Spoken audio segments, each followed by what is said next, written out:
کیے ہوئے ہیں کہ پاکستان اور ترکی کیوں قریب آ رہے ہیں اور اس کی کیا ہسٹری ہے۔ مسلمانان عرب کی طرف سے قسطنطنیہ کو فتح کرنے کے لیے کیمپینز جو ہیں وہ کی گئیں اور اس کو بیٹل فیلڈ بنایا گیا، اور جب قسطنطنیہ کو فتح کیا گیا تو اس وقت سلطان محمد فاتح کی عمر محض 21 سال تھی۔ کچھ لوگ جو ہیں وہ یہ چاہتے ہیں کہ مسلمانوں کا دوبارہ وہی عروج واپس ہو اور وہی مقام ہمیں دوبارہ ملے جو خلافت کے دور میں تھا۔ علامہ اقبال نے غرناطہ، ہسپانیہ اور استنبول، کرتبہ، علامہ اقبال نے کون سا ایسا علاقہ ہے مسلمانوں کا یا کون سا ایسا پہلو ہے اسلامی تاریخ کا جس پر نہیں لکھا؟ یہ علامہ اقبال کی شخصیت جو ہے ان کا ایک نمایاں پہلو تھا جو آپ سے گوش گزار کرنا تھا کہ ترکوں کے ساتھ اور اس خطے کے ساتھ علامہ اقبال کی کتنی محبت تھی اور کتنی روحانی طور پہ ان کے ساتھ اٹیچمنٹ تھی۔ السلام علیکم ناظرین، گزشتہ چند مہینوں سے پاکستان اور ترکی کے تعلقات بلکہ گزشتہ ایک سال سے ایک سرفس پہ آ چکے ہیں پوری دنیا میں، اور دنیا کی بڑی بڑی امپائرز اور ڈیموکریسیز جو ہیں وہ اس چیز پہ فوکس کیے ہوئے ہیں کہ پاکستان اور ترکی کیوں قریب آ رہے ہیں اور اس کی کیا ہسٹری ہے۔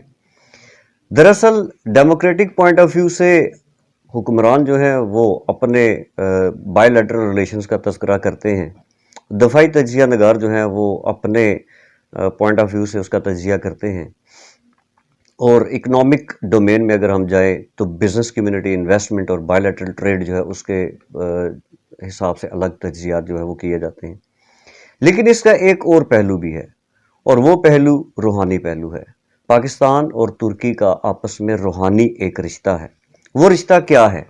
دراصل یہ رشتہ اس وقت شروع ہوتا ہے جب حضور نبی کریم صلی اللہ علیہ وسلم نے ایک حدیث میں یہ فرمایا تھا کہ قسطنطنیہ کا علاقہ جو شخص فتح کرے گا وہ کیسا عظیم جنرل ہوگا، اور ساتھ میں یہ بھی فرمایا تھا کہ اس جنرل کی فوج میں جو لوگ ہوں گے وہ کیا عظیم لوگ ہوں گے۔ تو یہ وہ مسلم قوم کی ایک تاریخی بنیاد جو ہے وہ نبی کریم صلی اللہ علیہ وسلم نے ڈال دی تھی۔ اس کے بعد مختلف ادوار میں مسلمانان عرب کی طرف سے قسطنطنیہ کو فتح کرنے کے لیے کیمپینز جو ہیں وہ کی گئیں اور اس کو بیٹل فیلڈ بنایا گیا۔ ہم سب جانتے ہیں کہ میزبان رسول صلی اللہ علیہ وسلم حضرت ابو ایوب انصاری رضی اللہ تعالیٰ عنہ کا مزار استنبول میں ہے۔ استنبول قسطنطنیہ کا جدید نام ہے، یا یوں سمجھ لے کہ استنبول کا پرانا نام قسطنطنیہ ہے۔ تو اب یہاں پر حضرت ابو ایوب انصاری رضی اللہ تعالیٰ عنہ کا جو مزار آیا یا ان کی آخری آرام گاہ جو ہے وہ وہاں پر ہونا جو ہے وہ اس چیز کی علامت ہے کہ مسلمان اس حدیث کے بعد، اس فرمان رسول صلی اللہ علیہ وسلم کے بعد کتنے کینلی انٹرسٹڈ تھے کہ اس علاقے کو فتح کیا جائے۔ وہاں پہ بیزنٹائن سلطنت تھی، بیزنٹینی لوگ تھے۔ بیزنٹائن امپائر ایک بہت بڑی امپائر تھی، بہت مضبوط تھی، ملٹری پوائنٹ آف ویو سے، اکنامک پوائنٹ آف ویو سے اور اپنے کلچر کے حساب سے بہت رچ ایک سلطنت وہاں پہ قائم تھی۔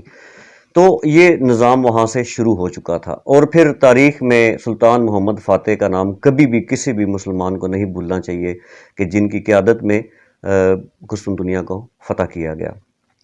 اور جب قسطنطنیہ کو فتح کیا گیا تو اس وقت سلطان محمد فاتح کی عمر محض 21 سال تھی۔ اس سے قبل بھی سلطان محمد فاتح سے قبل بھی ایک دو کیمپینز وہاں پہ گئی تھی جو کہ کامیاب نہیں ہوئی تھی، کیونکہ وہاں پر وہ ایک الگ ایک ہسٹری ہے کہ بحری بیڑے کو پانیوں تک لے کے آنا ایک بہت بڑا مشکل کام تھا، جس کو سلطان محمد فاتح کے کولیگ جنرلز نے کہا تھا کہ جس دن ہم اس کام میں کامیاب ہو گئے ہمارا فتح جو ہے ہمارے مقدر میں لکھ دی جائے گی۔ اور ایسے ہی اس بحری بیڑے کو 3 کلومیٹر کے فاصلے پر زمینی رستے سے لایا گیا، اس کے بعد اٹیک کیا گیا، وہ سارا اس میں فتح حاصل ہوئی۔ لیکن یہ سلسلہ چونکہ وہاں پہ بیزنٹائن امپائر جو تھی وہ کرسچینٹی تھی، وہاں پہ عیسائی مذہب کے پیروکار تھے، اور اس کے بعد سے یہ خلش جو ہے اس کا بھی آغاز ہو گیا، اور پھر یہ خلش چلتے چلتے چلتے چلتے ہم نے دیکھا کہ جب برِ صغیر میں تحریک آزادی ہند جو ہے یا تحریک آزادی جسے کہتے ہیں وہ سٹارٹ ہوئی، تو اس وقت وہاں پہ بھی شورش جو ہے وہ شروع ہو چکی تھی۔ یہ ایک ستم ظریفی سمجھ لیجئے ہمارے مسلمان تاریخ کی، مسلم تاریخ کی، کہ مسلمانوں نے جب بھی اپنے فتوحات کا سلسلہ اور مفتوحہ علاقوں میں اپنے اسٹیٹ جو ہے اسٹیبلش کی تھی، تو اس کے بعد وہ حکمران چونکہ واپس چلے جایا کرتے تھے اور پھر یہ اسٹیٹس جو ہیں یہ کمزور ہونا شروع ہو جاتی تھی. کچھ ایسے ہی سلسلہ جو ہے یہ پھر استنبول میں قائم ہونے والے ریاست جو ہے اس کے ساتھ یہ پیش آیا. لیکن خاصا ایک عرصہ جو ہے حکمرانی کے بعد مختلف سازشوں کے ذریعے مسلمانوں کو یہاں پہ دبا لیا گیا اور پھر اس طرح خلافت عثمانیہ کا اختتام ہو گیا. اور پھر خلافت عثمانیہ کا جب اختتام ہوتا ہے تو پھر برِ صغیر میں آگ بھڑک اٹھتی ہے. اس کی وجہ کیا ہے؟ اس کی وجہ یہ ہے کہ آپ برِ صغیر میں آپ جانتے ہیں کہ کوئی نبی براہ راست اللہ تعالیٰ کی طرف سے مبعوث ہو کے یہاں پر تشریف نہیں لائے. عرب میں آئے، فلسطین میں آئے، ان علاقوں میں انبیاء کا بعثت ہوتی رہی. یہاں پہ حضور پاک صلی اللہ علیہ وسلم کے سفیر جو تھے وہ آتے رہے. جو حضرت عمر رضی اللہ عنہ کے دور میں 23 لاکھ مربع میل کے فاصلے پر پھیلی ہوئی ریاست جو ہے اس وقت تو یہ سندھ تک کے حکمران جو ہیں یہ آ چکے تھے مسلمان جو ہیں. پھر اس کے بعد محمد بن قاسم کا ہمیں پتہ ہے. لیکن یہاں پر یہ جو جذبات تھے یہ روحانی طور پہ اسلام جو پہنچا تھا اس کی وجہ سے اس خطے کے مسلمانوں میں روحانی طور پہ ایک اٹیچمنٹ ضرور تھی. یہی وجہ ہے کہ جب 1920 میں یہ سارا خلافت عثمانیہ جو ہے اس کا سورج غروب ہو گیا تو مسلمانان برصغیر بہت غم میں مبتلا تھے. اسی لیے تحریک خلافت کا ایک آغاز جو ہے وہ برصغیر سے ہوتا تھا. حالانکہ یہاں پہ تحریک پاکستان چل رہی تھی لیکن مسلمانوں نے بہت جنونی کیفیت میں آ کر اپنے آپ کو والنٹیئر کیا تھا کہ ہم اس تحریک خلافت میں شامل ہوں گے اور ہم اس خلافت کو دوبارہ ری انسٹیٹ کریں گے. خیر وہ ایک الگ بحث ہے کہ وہ پھر نہ ہو سکی، اس کا کیا ہوا. لیکن اس دوران حکیم الامت حضرت علامہ اقبال رحمۃ اللہ علیہ جو ہیں انہوں نے ایک اس تحریک میں ایک نئی روح جو ہے وہ پھونک دی تھی. انہوں نے اپنے ادبی سکلز کے بل بوتے پر، اپنی روحانی اٹیچمنٹ کے بل بوتے پر ایک زبردست پیغام جو ہے وہ مسلمانوں کو دیا تھا خلافت کے پوائنٹ آف ویو سے. اور علامہ اقبال اس بات پر بلیو کرتے تھے کہ مسلمانوں کی ترقی اور خوشحالی جو ہے وہ نشاط ثانیہ سے ممکن ہے جو کہ صرف خلافت کے ذریعے ہوگی. تو تب سے یہاں پر چھوٹے چھوٹے ٹکڑوں میں، چھوٹے چھوٹے علاقوں میں خلافت کے اوپر ابھی بھی کام ہو رہا ہے. ڈیمانڈز آ رہی ہیں. کچھ لوگ جو ہیں وہ یہ چاہتے ہیں کہ مسلمانوں کا دوبارہ وہی عروج واپس ہو اور وہی مقام ہمیں دوبارہ ملے جو خلافت کے دور میں تھا. علامہ اقبال نے غرناطہ، ہسپانیہ اور استنبول، کرتبہ، علامہ اقبال نے کون سا ایسا علاقہ ہے مسلمانوں کا یا کون سا ایسا پہلو ہے اسلامی تاریخ کا جس پر نہیں لکھا. ان کی شاعری میں، ان کی کتابوں میں جا بجا عثمانیوں کے بارے میں ہمیں چیزیں ملتی ہیں. اور علامہ اقبال کے جو مرشد تھے مولانا جلال الدین رومی رحمۃ اللہ علیہ، ان کا تعلق کس علاقے سے تھا اور اس تعلق کی بنا پر انہوں نے سیارگان افلاک کے اوپر جو کچھ جاوید نامہ میں لکھا. مولانا جلال الدین رومی کو انہوں نے اپنا مرشد کہا اور مولانا جلال الدین رومی کی تعلیمات جو ہیں ان سے حاصل ہونے والی روحانی تسکین کے بعد علامہ اقبال کی شاعری میں بالکل ایک نیا جو ڈائریکشن ہے وہ سامنے آنا شروع ہو گئی. بلکہ علامہ اقبال نے خود یہ لکھا ہے کہ مجھے تو سارے اسرار جو ہیں کائنات کے وہ کھول کے مولانا جلال الدین رومی رحمۃ اللہ علیہ نے دیے ہیں. اور اس کے بعد سیر افلاک جو علامہ اقبال نے مختلف شخصیات سے ملاقاتیں کیں. حضرت جبرائیل کا بیچ میں ذکر ہے، حضرت ابوبکر صدیق رضی اللہ عنہ کا ذکر ہے جنہوں نے آپ رحمۃ اللہ علیہ کو سورہ اخلاص کی تفسیر جو ہے وہ پڑھائی. یہ سارے کے ساری انہوں نے پوئٹری جو ہے اس میں لکھ دی. تو یہاں سے پتہ چلتا ہے کہ حضرت علامہ کا ترکی کے ساتھ کیا ایک روحانی لنک تھا. اور میں آپ کو یہ بتاؤں کہ مولانا جلال الدین رومی چونکہ ایک بہت ہی بلند پایہ شخصیت ہے اور ان کو پڑھنا بھی جو ہے وہ آسان نہیں تھا، ان کا شاگرد بننا بھی آسان نہیں تھا. مولانا جلال الدین رومی نے مثنوی لکھی جس میں پوری کی پوری سیرت رسول صلی اللہ علیہ وسلم جو ہے وہ بیان فرما دی. بلکہ علماء کرام تو یہ بھی کہتے ہیں کہ اگر صرف مثنوی کو پڑھا جائے تو سیرت رسول کے کئی نئے پہلو جو ہیں وہ سامنے آتے ہیں اور اس کے اوپر الگ سے کتاب جو ہے وہ ایک اچھی کتاب جو ہے وہ مرتب کی جا سکتی ہے. مثنوی، اس کے بعد مانوی ایک زبردست شاہکار تخلیق تھی. اور ایک اور ورڈ ہے جو نارملی ہم بہت یوز کرتے ہیں کسی اور کانٹیکسٹ میں، وہ ہے مولوی. اب یہ وہ خزانہ تھا مولانا جلال الدین رومی کا، جب یہ سینے میں گیا علامہ اقبال کے تو علامہ اقبال فرماتے ہیں کہ میرا سینہ روشن ہو گیا. تو پھر جتنے بھی روحانی مدارج اور منہاج جتنی بھی تھی علامہ اقبال کی، اس کا کریڈٹ وہ مولانا جلال الدین رومی کو دیتے ہیں.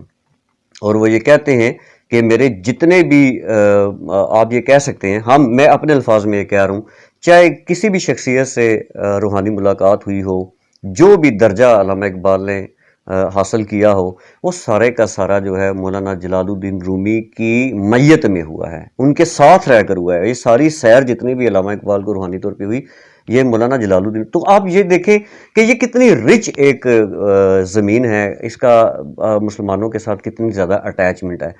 جب یہ خلافت ٹوٹ گئی تو ایک غم زدہ اقبال جو ہے ہمارے سامنے نظر آئے تھے۔ علامہ اقبال نے اپنی پوئٹری میں لکھا تھا، عثمانیوں پہ اگر ٹوٹا کوہ غم تو کیا غم ہے کہ خونے 100,000 انجم سے ہوتی ہے سحر پیدا۔ نوا پیرا ہو اے بلبل کے ہو تیرے ترنم سے، کبوتر کے تن نازک میں شاہین کا جگر پیدا۔ ہزاروں سال نرگس اپنی بے نوری پہ روتی ہے، بڑی مشکل سے ہوتا ہے چمن میں دیدہ ور پیدا۔ تو یہ جب پوئم لکھی، یہ کافی لمبی پوئم ہے، اس کے مختلف اشعار اور بھی ہیں جو کہ ایک سلسلہ بتاتے ہیں کہ علامہ اقبال بھی مسلمانان بر صغیر کو خلافت کے بارے میں ایک میسج دے رہے ہیں کہ کوئی بات نہیں، عثمانیوں پہ اگر یہ کوہ غم ٹوٹ پڑا ہے، یہ مصیبت آن پڑی ہے تو کوئی بات نہیں، تاریخ اپنے آپ کو دہراتی ہے۔ اگر مسلمان جو ہے اتفاق آپس میں پیدا کر لیتے ہیں اور اکٹھے رہتے ہیں، یونٹی میں رہتے ہیں، تو پھر یہ دوبارہ مقام ہمیں حاصل ہو سکتا ہے۔ ملت بیضا کے ساتھ یہ شروع سے ہوتا رہا ہے، اس لیے اس میں پریشانی گزرت نہیں۔ یہ علامہ اقبال کا پیغام تھا۔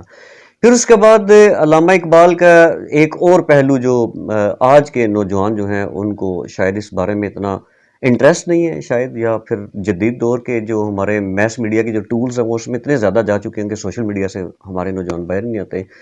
وہ یہ ہے کہ علامہ اقبال نے ہمیشہ دور جدید کے مسلمانوں کو متقدمین اور ہمارے جو اسلاف ہیں ان کے ساتھ جوڑنے کی کوشش کی ہے۔ انہوں نے ہمیشہ، چاہے وہ آپ جواب شکوہ دیکھ لیں کہ اللہ تعالیٰ کی طرف سے مسلمانوں کو کیا پیغام ہے کہ تم نے اپنے اسلاف کو بلا دیا تو تمہارے ساتھ یہ ہو گیا، تمہارے جو اسلاف تھے وہ جب اپنے اسلاف کے ساتھ ہے تو سنگل ایک نام مسلمان ہونے کی حیثیت سے ان کے ساتھ اٹیچ تھے، اور کتنا ان کو عروج ملا، اور تمہارے پاس قرآن بھی آ گیا، سب کچھ آ گیا، اور اس کے باوجود تم ذلت و رسوائی کا شکار ہو۔ تو یہ علامہ اقبال کی شخصیت جو ہے ان کا ایک نمایاں پہلو تھا جو آپ سے گوش گزار کرنا تھا کہ ترکوں کے ساتھ اور اس خطے کے ساتھ علامہ اقبال کی کتنی محبت تھی اور کتنی روحانی طور پہ ان کے ساتھ اٹیچمنٹ تھی۔ تو آپ ایک چیز ضرور یاد رکھیں، علامہ اقبال ایک ایسی شخصیت کا نام ہے، یہ وہ حضرت ہیں کہ جن کا کلام جو ہے نا وہ تاثیر رکھتا ہے۔ آپ کو یہ معلوم ہونا چاہیے کہ ہر نبی کی امت میں کوئی نہ کوئی ایک ڈومیننٹ فیکٹر ضرور ہوتا تھا، کوئی فزیکلی بڑے اسٹرانگ ہوتے تھے، کوئی جو ہے ان کے روحانی پہلو بہت زیادہ اسٹرانگ ہوتے تھے، کوئی انبیاء جو ہیں آپ دیکھیں کہیں حضرت سلمان علیہ السلام کے پاس ہواؤں کا، جنات کا کنٹرول، جانوروں کی زبان، پرندوں کی زبان۔ تو ہر امت کے پاس ایک چیز جو ہے نا ہائیسٹ لیول کی ایک ڈومیننٹ فیکٹر ہوتا تھا، اس فیکٹر کو ٹارگٹ بنا کے اللہ تعالیٰ کی طرف سے میسج آیا کرتا تھا تاکہ یہ ہائیسٹ لیول پہ جو ان کا فیکٹر ہے یہاں پر میسج دیا جائے۔ تو جب حضور پاک صلی اللہ علیہ وسلم کی باری آئی، امام الانبیاء کی جب باری آئی، تو اس وقت جو ڈومیننٹ فیکٹر تھا نا عرب کا، وہ ان کا کلام تھا۔ ان کا کلام عرب کا اتنا مشہور تھا کہ جو بھی اچھا شعر یا اچھی پوئم کوئی لکھا کرتا تھا تو لکھ کر اس کو کعبے کی دیوار پر لگا دیا کرتے تھے، اور وہ سارے لوگ آگے دیکھتے تھے کہ بہت بلند پایا کسی نے یہ لکھ دیا ہے کلام، اب اس کا توڑ کرنے کے لیے کوئی اس سے بھی عمدہ قسم کا کلام لکھا جائے گا۔ یہ وجہ تھی کہ جب سورہ کوثر نازل ہوئی، غالباً سورہ کوثر نازل ہوئی، تو صحابہ کرام نے اس کو خانہ کعبہ کی دیوار پہ جا کے اس کو فریم کی شکل میں لٹکا دیا، اور عرب آتے تھے اور آ کر اس کے توڑ کرنے کی کوشش کرتے تھے کہ اس سے بھی بلند پایا کوئی کلام آئے۔ تو میں یہ بتانا چاہ رہا ہوں وہ تو ناکام رہے، لیکن علم کلام اور کلام اٹ سیلف جو ہے یہ اتنی امپورٹنٹ چیز ہے، اور بر صغیر میں جب یہ کلام جو ہے ادبی لحاظ سے اتنے ٹاپ لیول پہ جا چکا تھا، تو اس وقت اللہ تعالیٰ کی مدد اور رہنمائی سے علامہ اقبال جو پیدا ہوئے، اور انہوں نے کلام کے اوپر آ کے کلام کے ذریعے، ادبی کلام کے ذریعے اس قوم کو جگانے کی کوشش کی۔ اسی لیے علامہ اقبال کے کلام کی اگر آپ کو سمجھ نہ بھی آئے نا تو آپ کو مزہ ضرور آئے گا اس کو پڑھتے ہوئے لے میں۔ اپنا خیال رکھیے گا، مزید ویڈیو کے ساتھ انشاءاللہ بہت جلد آپ کی خدمت میں حاضر ہوں گے۔